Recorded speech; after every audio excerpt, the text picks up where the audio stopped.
Good morning. I don't want to be like, good morning, and you say it back, and they're like, come on, you can do it better. We're not doing that. But I do want to say good morning, and we have a really great panel planned for you.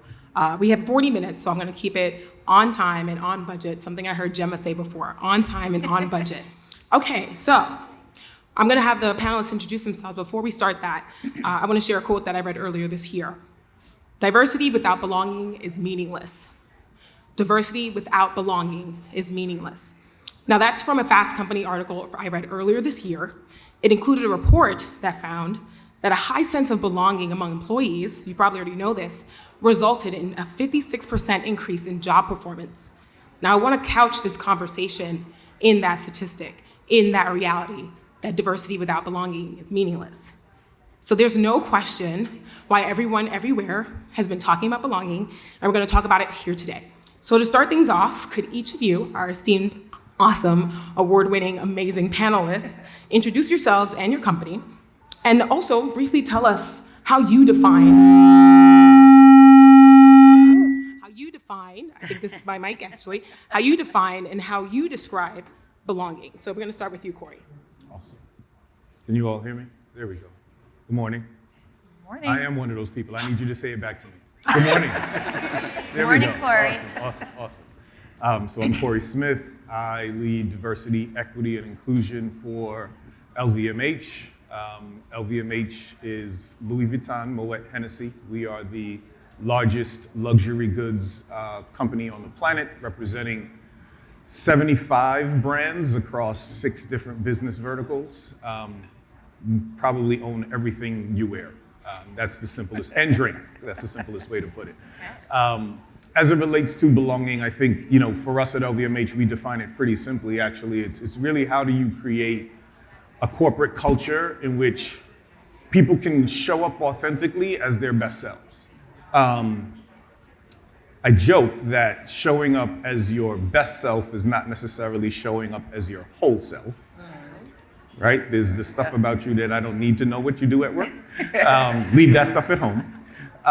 But if you're creating a corporate culture that allows people to be the best at what they can be and best at what they can do, then to me, that is the beginning steps of a belonging environment.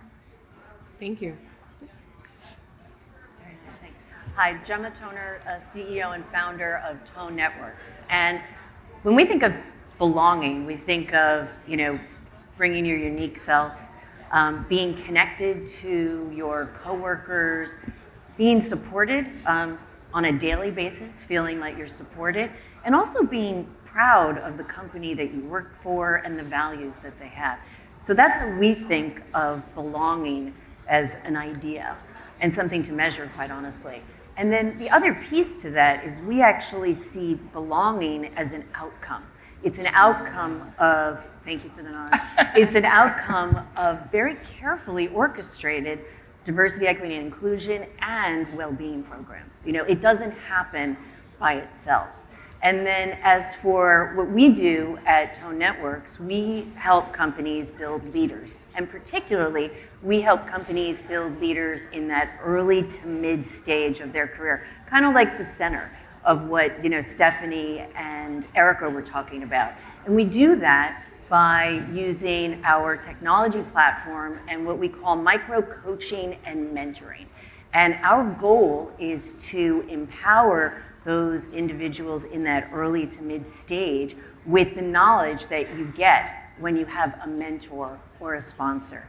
And what's most important about this is belonging is about, it's the group, it's the community. And so what Tone does is we actually can do this with companies at scale. So we're designed and our business model is such that you can deploy Tone to all of your employees. And there's a lot more we do, but that's at the end of the day, we're about helping companies build leaders and helping people feel like they belong. Mm-hmm.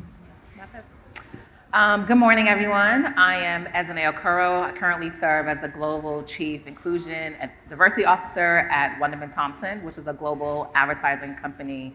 Our parent company is WPP, which most people are probably a little bit more familiar with. So when I think of belonging and the way that I try to describe it to people, it's very simple. It's respect. I don't need you to like me. We don't need to be friends. but I need you to respect me. When I'm giving an opinion, when I'm stating a situation, when I am adding to the conversation, I expect that level of courtesy, respect, and care that you can offer me, right? Because I'm offering that to you as well too. The more that you can exercise that level of respect for me is the more that I feel that I belong, is the more that I feel like I can contribute to things and I can feel valued, seen, heard, and as a team player. Mm-hmm. Good morning, everyone. My name is Natoya Brown, and I am the Senior Vice President of People Experience at Universal Music Group. Most of you probably know Universal Music by your favorite hits. We have the best artists, the most amazing fans, and our people rock as well. And so when we think about belonging, we talk about it from a whole you perspective. A company that thinks about and cares about and is genuinely interested in the whole you. And what does that mean?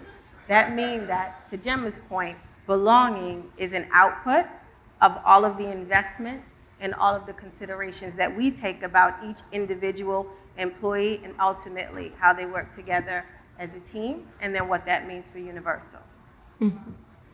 Good morning, I'm Brian McGrath. I'm a partner and the co-chair of the Consumer Financial Services practice at the law firm Hinshaw and Culbertson.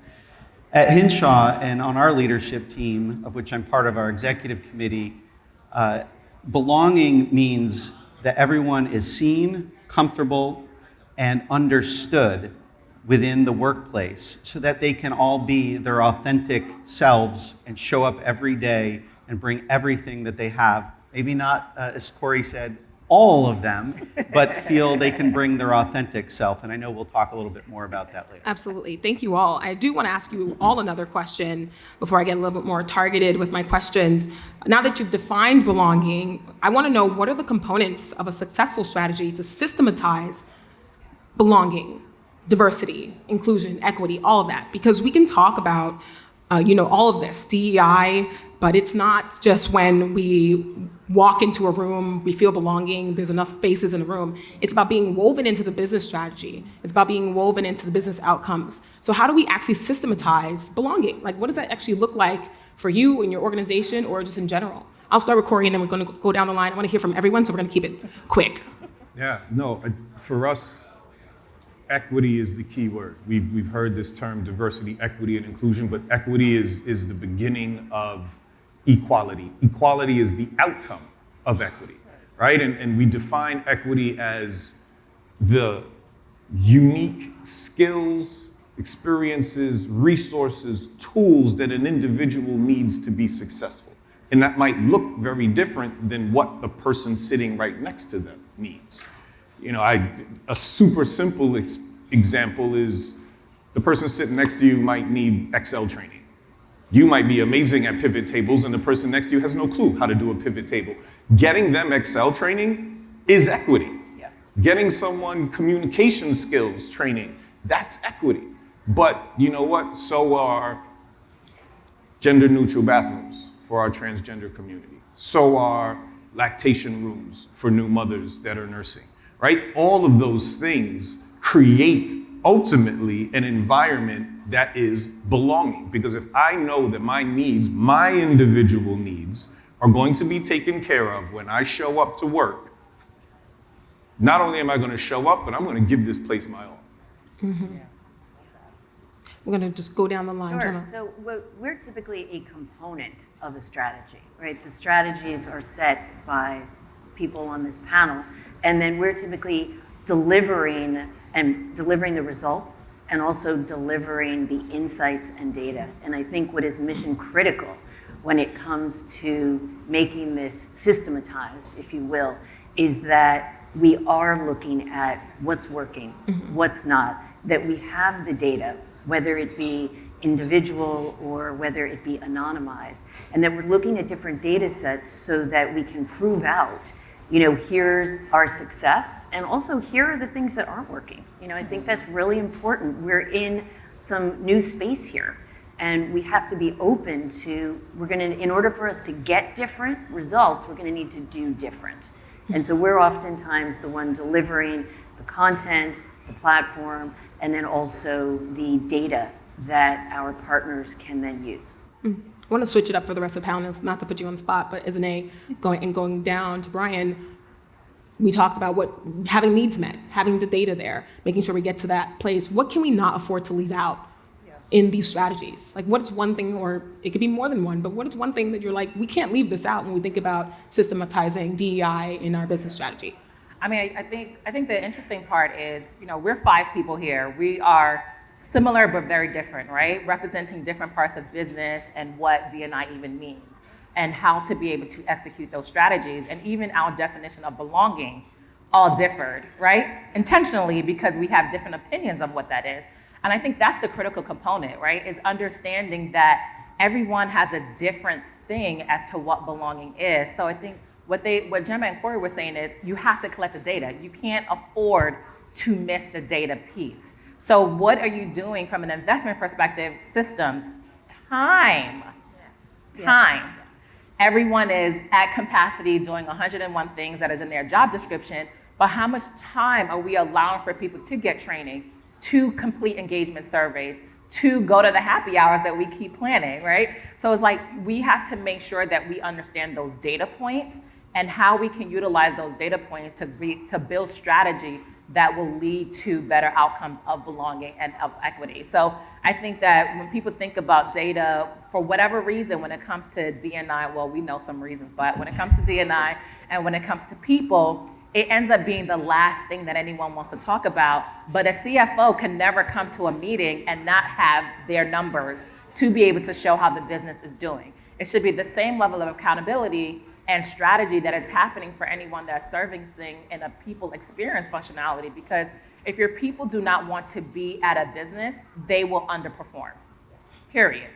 I don't care how much money you're paying them, they're gonna underperform. So we need to figure out what those data pieces are in order to be able to drive that strategy. So I would say what you can't afford is you can't afford data and you can't afford to not have budget towards that data. Yes. Okay, Natoya. I would say, agreed. I would say the biggest risk, or the thing that we simply cannot afford to leave out, are the people. Yeah. Because it's all about the people. First. And so if we don't understand and recognize what the challenges are, then we can't address them. And so strategy, how do we systematize? We have to be honest, so the data is critical, and then we have to be intentional. But who we can afford to leave out in this situation, in any of them, are the people. Mm-hmm.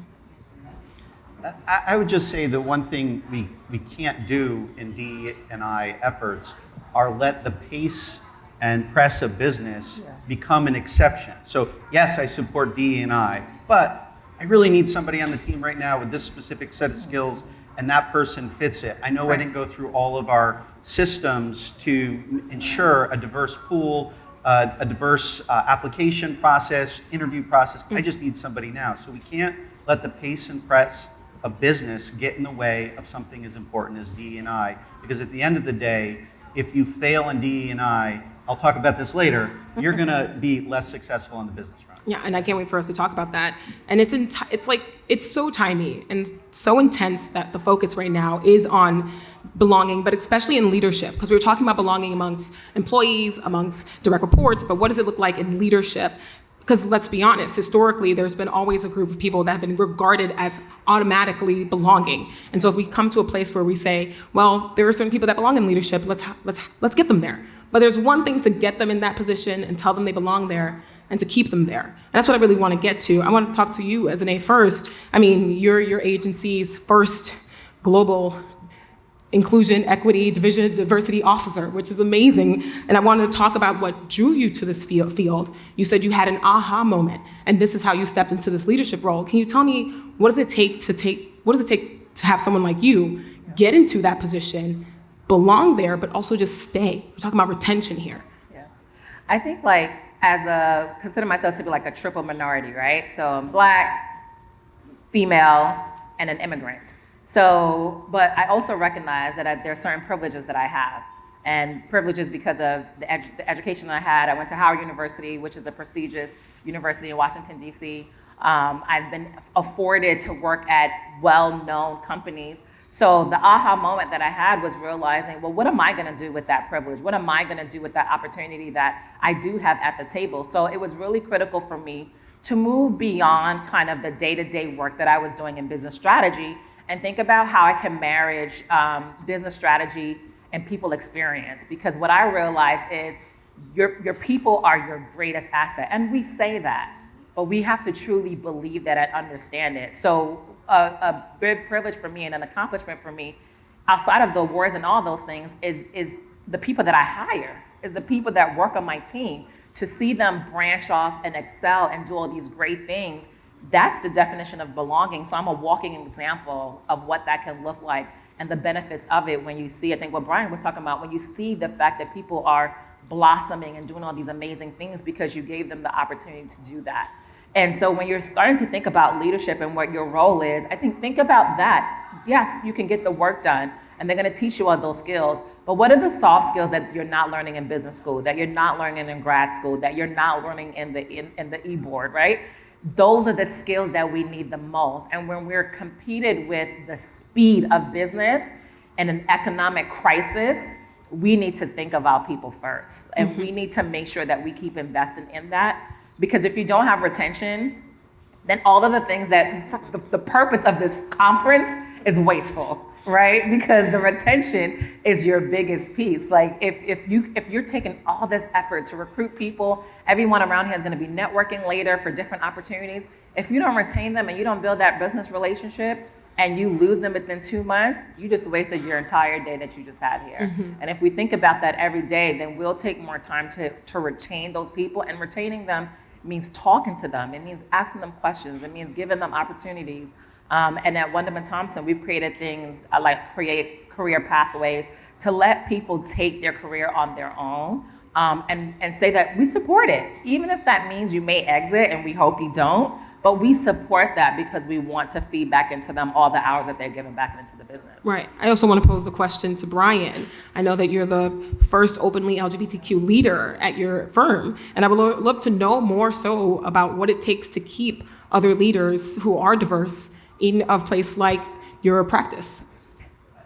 I think belonging, which is our main theme, is the key. I've been at a couple different firms, and I've been in different environments, places where I thought I could truly express who I am in an appropriate way in the office, talk about my husband, talk about what the world looks like in an interracial gay male relationship in a way that is revealing, but revealing in an appropriate way so people understand my lived experience.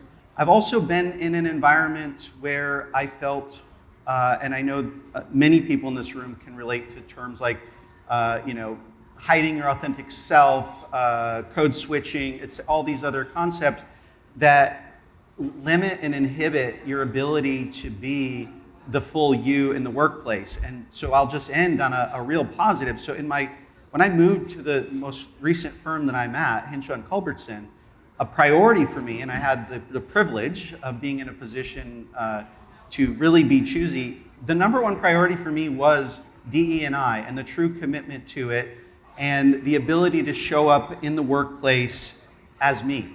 And it's just been a great ride, and I've tried to model that for the rest of the team. So to your question on how you identify other leaders, you ask, you model, and you support. Right. And Brian's being a little modest here, because Brian won an award.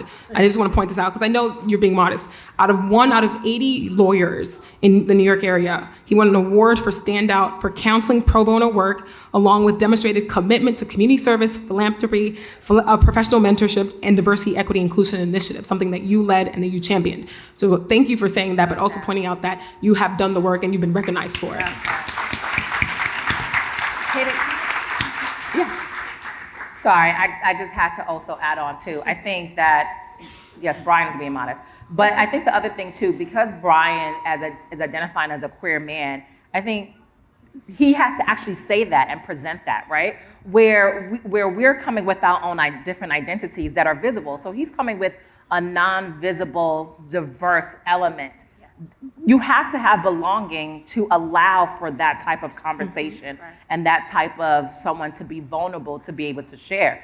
And then because of his boldness to be able to do that, I'm sure it's opened many doors for other people to disclose other non-visible elements, whether that's neurodiversity, sexuality, religious beliefs, or whatever that is. So it's the purpose of being your authentic self is critical, and it shapes an organization. And I love that authenticity keeps coming up, and that you pointed out that there are diverse factors that aren't seen, and it will take you to say something and to tell people, but also back to Corey saying, like, there's certain things you tell for your best self and not your work self.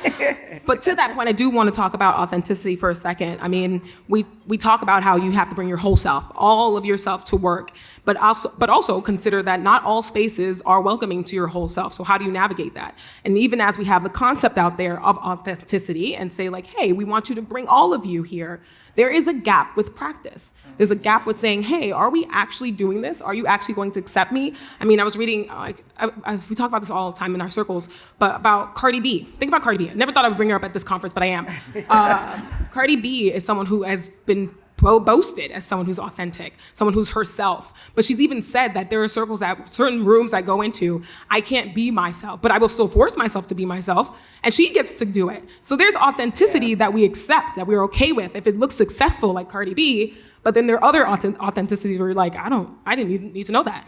But I would love to hear from you. I'm gonna start with you, Corey, actually, because this is perfect timing. You've said that diversity at the top breeds inclusive environment everywhere. But what does authenticity at the top look like to breed that everywhere? Because not all leaders feel the comfort to be authentic, to break that, that wall and say, like, I'm this way, I'm that way, I have my failings, I have other things going on, I'm not perfect. How does that look like at leadership, even to get it to everyone else? Yeah, it's, to your point, diversity begets diversity, right? So when you talk about this conversation at the top of the organization, you put more women at the top of the organization, they will inherently hire more women. You put more people of color at the top of this any organization, they will inherently hire more people of color. That's a fact that's not up for debate, actually. The idea of authenticity just in the workspace, period, is really about don't judge a book by its cover, right? It's I can show up and I can contribute and I can have value and I can make this organization more profitable if you allow me to be me. And it's funny, I present to all of our regional presidents quarterly.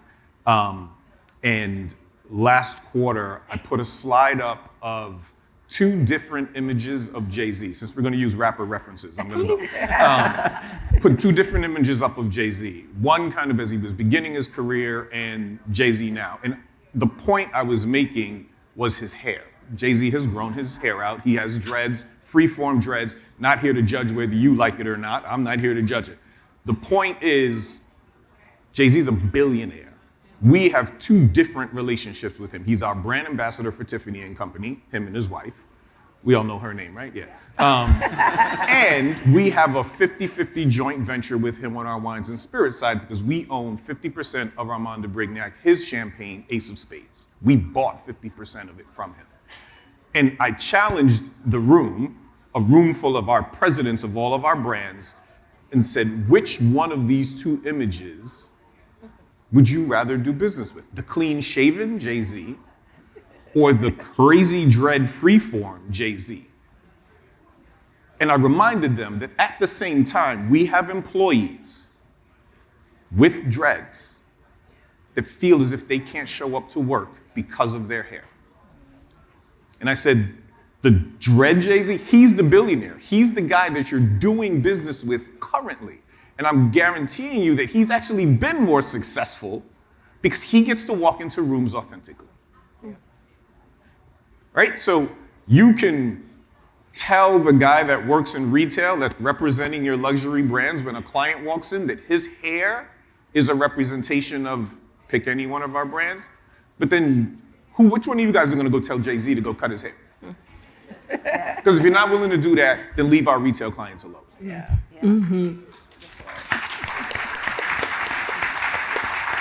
Natoya, I wanted to go to you next, so talk about authenticity. I mean, we just mentioned privilege of who gets to be most authentic and where we get to see that.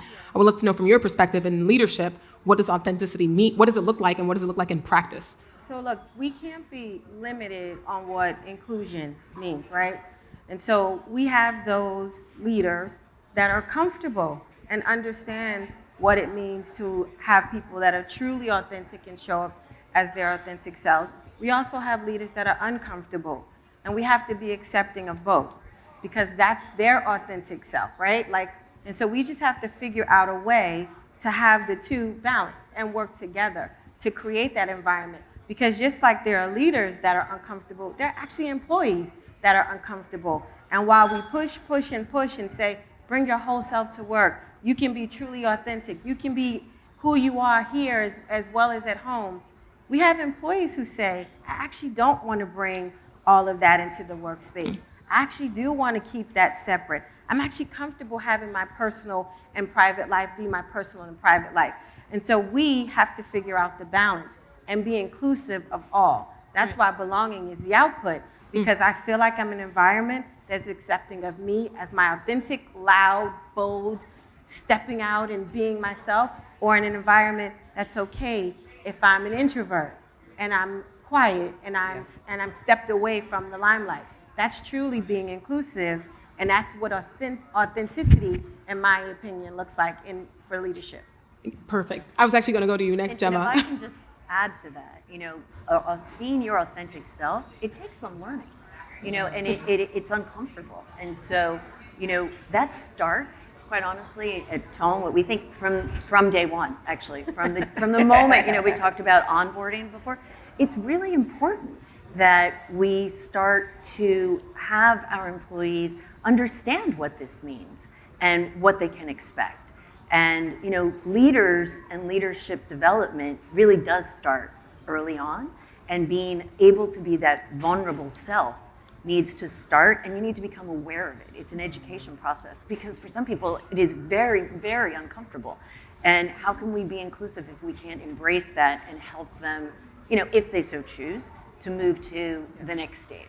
Right. And Gemma, you actually help with training these leaders, future leaders, diverse leaders. And I'm thinking from your perspective, what do you tell them when they're in a room and say, I don't know if I could bring my actual self to work. I don't know if I could be all of this. I don't know if I could, especially if you're a marginalized, part of a marginalized group. What does that even look like when you advise them? This is going to be free advice to the group. Thank you. It's not easy, right? Yeah. And just to sort of show intersectionality, you're a triple, I'm a double. So I'm actually a woman, but I'm also an immigrant. So it's just amazing how you don't see these things, right? And so I think when it comes to being your authentic self, it does take courage. I think you have to read the room. There are some people that are not worthy of your authentic self. And you need to make that judgment for yourself. Don't have someone else tell you. You'll know it, you'll sense it, that there are people that just are not worthy of who you truly are. Because look, work environments, we're all striving to have everyone feel like they belong, but they're not perfect. They never will be, right? We're all people, we're all imperfect. But it's to get to that place where you can feel comfortable to begin to take that risk. And it is a risk. Mm-hmm. Thank you for that. I do want to talk really quickly about the business case. So there's been a lot of talk when it comes to DEI. There's a moral incentive, but of course we need to talk about the bottom line. So when we do talk about DEI, nowadays at least, it's very much couched in, here's the business case for it. This is why we need to do it for the benefit of the business. And that has its pros and cons. Brian, I would love to, you've actually had experience in making the business case for DEI and what that looks like in your practice. Can you talk about what that actually means? Sure. I think idealistically, we'd all like to think the moral case for DEI ends the story, period. It's just the right thing to do. That's great. That's a utopian world that none of us live in, particularly right now. So, and the reason we don't live in it is because I was at a conference last week in San Diego, and there's a lot of discussion on the backlash to DE&I right now. And one of the theories that was put out was that we have a framing issue. We have this view that you have DEI over here, and that may be a good thing, but then you have this concept of meritocracy over here. And somehow DEI undercuts this concept of meritocracy.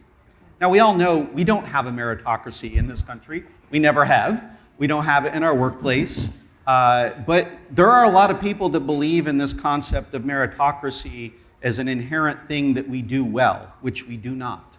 So the reason you need to make the business case is to knock the knees out from those who don't truly understand the dynamics of DE&I and business. And for me, what I do is I go to my partners in our executive committee of our firm, and I show them data. I say, here's the diverse team we've created in financial services. We are the most diverse team and practice group. We have about 120 lawyers. The second most diverse group isn't even close. This was an imperative of mine. And here's the data of what a diverse team accomplishes. We have almost zero attrition, which in the law firm world in the last 4 years is almost unheard of. We have lost less than a handful of attorneys in 4 years. Because we are diverse, because we have bought into belonging, and because we have bought into the concept that if you get to know your colleagues, you can laugh with your colleagues, you can bring your whole selves to the office, and you spot issues and you develop better work product. The other part of the business case, we've delivered more than 35% growth going on 4 years in a row. So the data is clear, and that's the case that you make to your partners. Look, this is what happens when you have a group of lawyers, in our case, we're a law firm, that come from a lot of different backgrounds and experiences. Nobody sits in a room and feels like they just have to stay silent and not add their thoughts and perspective. And I'll just add a quick story on that. So I had a really difficult case with some really difficult plaintiffs who happened to have a background that was Western Caribbean. Now, my husband is Western Caribbean, so I had a little bit of an advantage there, but my team has multiple attorneys who have Western Caribbean roots. And through the welcoming, belonging, understanding the cultural differences between Western Caribbean and Northeasterners, where I'm from, allowed me to go into depositions with these two very difficult plaintiffs and navigate that deposition in a much more skillful way. That's a small little example of why belonging and taking a chance to build a diverse team results in better work in the legal perspective. But I think, and I'll flip it to the panel here, but I think that the case and the data is clear that across the board, doesn't matter which industry you're in, a more diverse team is a more successful business team, in my experience, and I believe the data bears that out. And I think we need to talk about that more. I'm gonna bring Brian to all of my business case situations because I have retired from validating the business case. No, but in all seriousness, I think that's phenomenal. I think for me though is like those initial conversations on the why. I need to bring someone else in. Like I have the low tolerance of that. But what I can provide is progression. Is how we're doing. Is what the data shows. Is what people are saying. It's the why, the continuous reminders. I think the critical point, though, is understanding that you can't just put D&I in some box. You can't put people experience in a box. You can't put equity in a box. It truly needs to be integrated in the business. And then when I say that, sometimes leaders are like, oh, but what do you want me to do? I'm like, talk to your team. Like, just start by talking to your team. Because fundamentally, the way that people approach work now, and probably, the kudos to the retention, is the expectation of the employer has changed. If you think about things that are happening in the news and employees are asking, so what are you gonna say about this? Where does the company stand about this? They weren't doing that in our grandparents' generation. Our grandparents were enrolled 15, 20, 30 years in the same company. You find someone now that's been somewhere for 10 years. You're like, wow, been somewhere for 5 years. You're like, wow. That just wasn't happening. So we are forced, in a good way, to lead now with more purpose, with bigger values, and showing and talking about the employee experience and our why, which encompasses D&I, which is why it shouldn't sit on its own. It is an enabler to the rest of the functionalities and everything else that we're doing in the business. So it's really important that when we're talking about it, we're holding other people, making other people comfortable and be able to have the conversation. I would say key to success for me is if you can talk about what we're doing for our employees and in the D&I space without me being in the room. Then we achieve something, because I can't be the spokesperson for our business case. I can't be always the one talking about the why, because the relationship that's happening with the employees is with the direct manager.